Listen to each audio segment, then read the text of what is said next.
ఈరోజు భారతీయ జనతా పార్టీ కార్యదర్శిగా దుబ్బాక మాజీ శాసనసభ్యునిగా కొన్ని ప్రశ్నలు కాంగ్రెస్ పార్టీ మిత్రులకి రాష్ట్ర ప్రభుత్వం ముందు ఉంచాలనుకుంటున్నాం. మేడిగడ్డలో పిల్లర్ గుంగింది, పేపర్లన్నీ రాసినాయి. తెల్లారే సెంట్రల్ ఏజెన్సీస్ వచ్చి ఇన్వెస్టిగేషన్ చేసినాయి.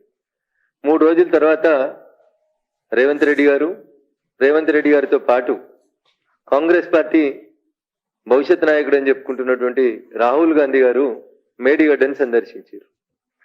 మేడిగడ్డను సందర్శించిన రోజు రాహుల్ గాంధీ గారు రేవంత్ రెడ్డి గారిని పక్కన పెట్టుకొని ఆ మేడిగడ్డ అనేటువంటి రిజర్వాయర్ మీద నిలబడి వారు మాట్లాడిన మాట, కేసీఆర్ అంటే కాళేశ్వరం కరప్షన్ రావు అని చెప్పి మాట్లాడినారు. ఇది నేను చెప్తున్న కవిత్వం కాదు, రేవంత్ రెడ్డి గారు చెప్పిన కవిత్వం. వారి నాయకుడు గౌరవనీయులు రాహుల్ గాంధీ గారు మేడిగడ్డ అనేటువంటి కట్ట మీద నిలబడి మాట్లాడినటువంటి మాట, కేసీఆర్ అంటే కాళేశ్వరం కరప్షన్ రావు అని చెప్పారు. ఇదే రాహుల్ గాంధీ గారు అదే మేడిగడ్డ దగ్గర మీడియా మిత్రులతో మాట్లాడుతూ ఏం చెప్పిందంటే, ఇదే పేపర్లో రిపోర్ట్ అయినటువంటి వార్తనే చదువుతున్నా, ఇది నా సొంత కవిత్వం కాదు. ఆ రోజు వారు ఏం చెప్పిందంటే, కాళేశ్వరం ప్రాజెక్టు పేరుతో కేసీఆర్ 1,00,000 కోట్లు దోచుకున్నారని, తాము అధికారంలోకి వస్తే ఆ సొమ్మును వసూలు చేసి ప్రజల బ్యాంకు ఖాతాల్లో జమ చేస్తామని చెప్పి రాహుల్ గాంధీ స్పష్టం చేశారు. అన్న ఇది నా సొంత కవిత్వం కాదు, మళ్ళీ చెప్తామని. చాలాసార్లు టీవీలలోకి వచ్చి కాంగ్రెస్ పెద్దలు అడుగుతారు, జనధన ఖాతాల లోపలికి 15 లక్షలు వచ్చినాయని అడుగుతుంటారు.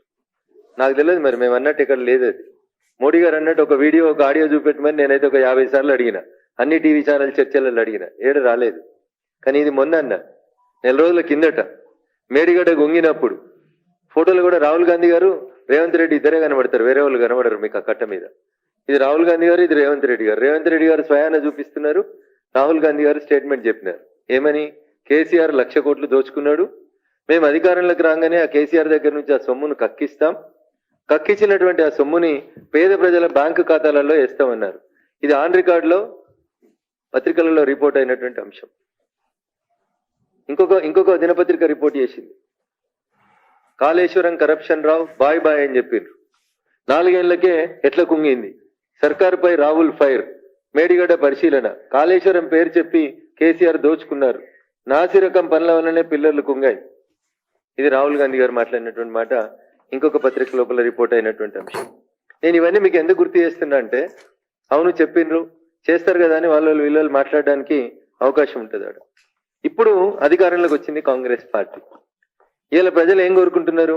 కాళేశ్వరం ప్రాజెక్టు మీద విచారణ జరగాలి, తిన్నటువంటి పైసల్ని కక్కియాలి, పేద ప్రజలకి భారంగా మారినటువంటి కాళేశ్వరం ప్రాజెక్టు విషయం లోపల సిబిఐ విచారణ జరగాలని తెలంగాణ సమాజం అంతా కోరుకుంటుంది. సిబిఐ విచారణ జరపడానికి 3 మార్గాలు కనబడతాయి. జనరల్ గా ప్రజల ముందు ఉన్నటువంటి మార్గాలు 3. 1, కోర్టును ఆశ్రయించి సిబిఐ విచారణ అడగడం.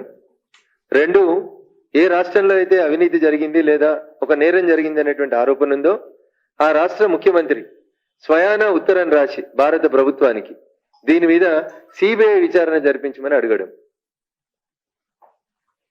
లేదా సుప్రీంకోర్టు ఇన్వాల్వ్ అయి సుప్రీంకోర్టు ఉత్తర్వులు ఇచ్చి సిబిఐ విచారణకు ఆదేశించడం. ఇవి ఈ దేశంలో ఉన్నటువంటి సిబిఐ విచారణకు ఆదేశించినటువంటి సందర్భాలు.